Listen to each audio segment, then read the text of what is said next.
Everybody, and welcome to the Vikings post-game show here on Fox 9. You just got through watching the Minnesota Vikings get dismantled by the Los Angeles Chargers, 37-10. Jim Rich here, along with Don Mitchell, and a very rare appearance by number 52, former Viking linebacker Chad Greenway. Chad, first off, thanks so much for doing this tonight. Yeah, thanks for having me. And what a blessing to have me after a game like that. I just can't thank you guys enough for the hospitality. Just wonderful. So many highlights to talk about. I was thinking you were going to turn around on 494. I almost was like, I was about to send the text. I'm like, you know what? I'll see it through. I'll get it done. Well, we also knew we want someone that would be in here and be honest, right? Because you have to be honest after a game like this. Yeah, the fun part about being on this side now is you can be a little bit critical. I'm not in that locker room. I don't have to go to that film room tomorrow. I don't have to talk to the coaches.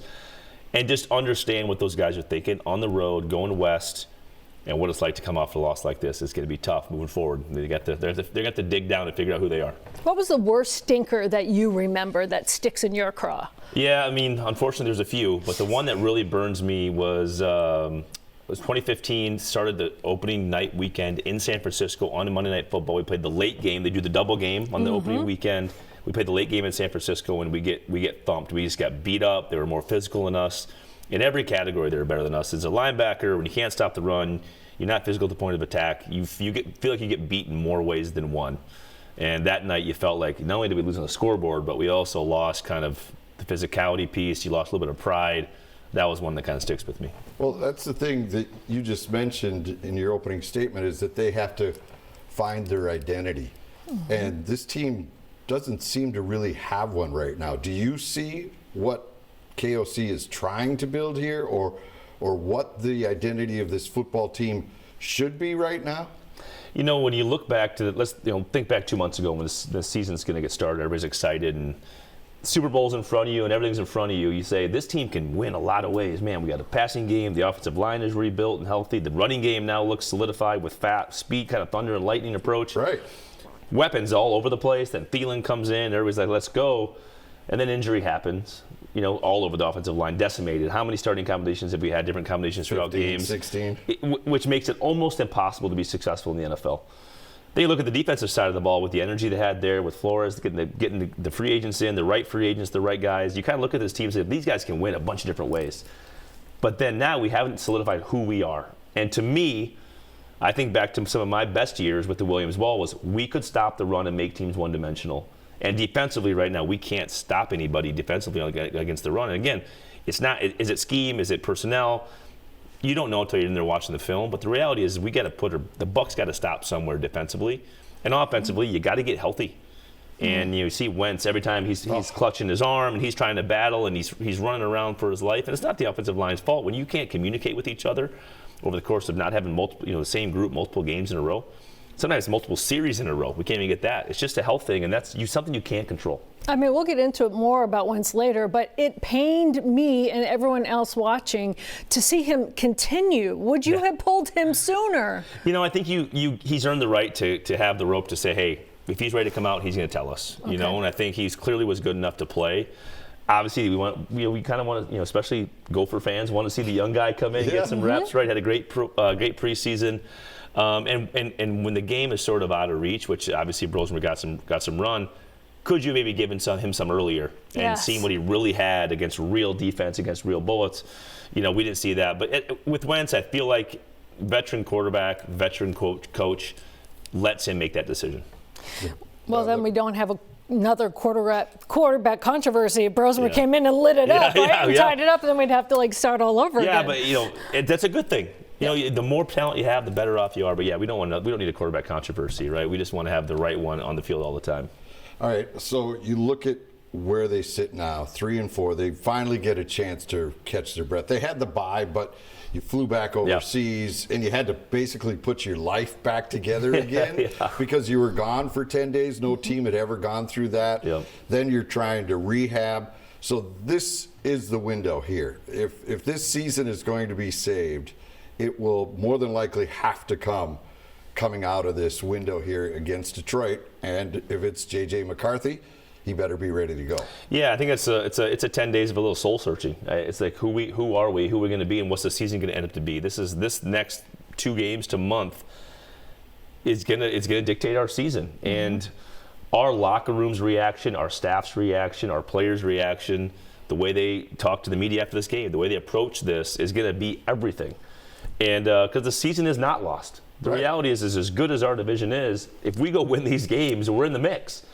And again, when it comes to the quarterback position, just because that's something we're going to have to talk about, is if JJ is healthy, he's got to get on the field as soon as possible because we need to see what we have.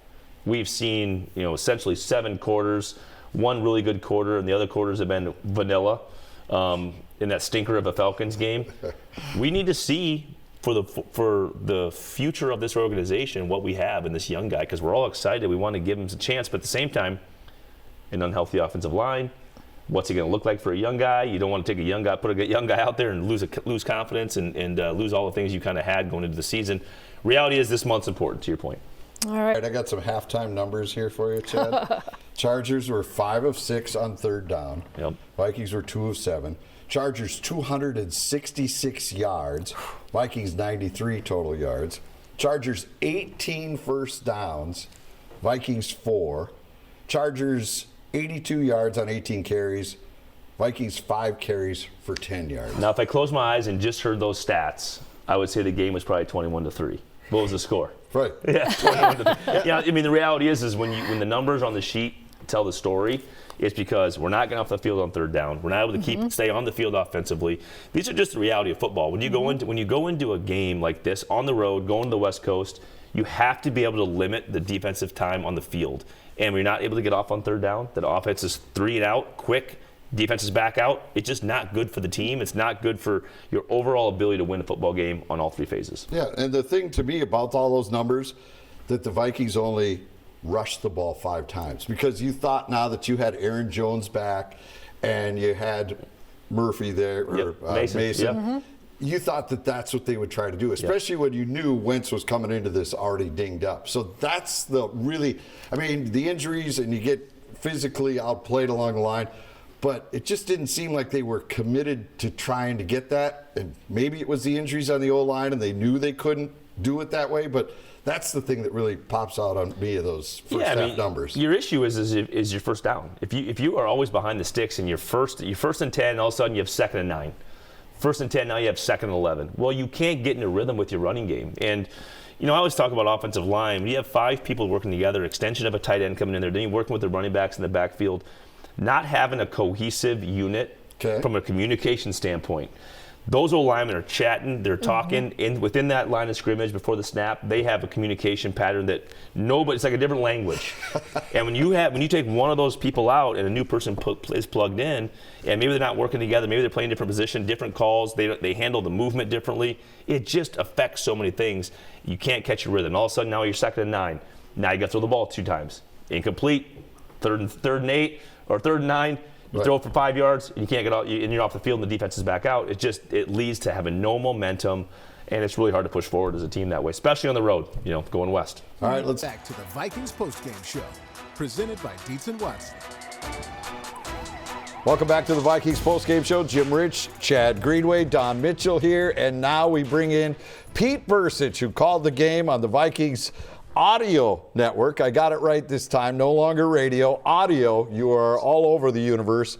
Pete Bercich joining us from the press box. And Pete, we'll just let you have the floor right now. So what did you see? Was it as ugly in person as it was in television?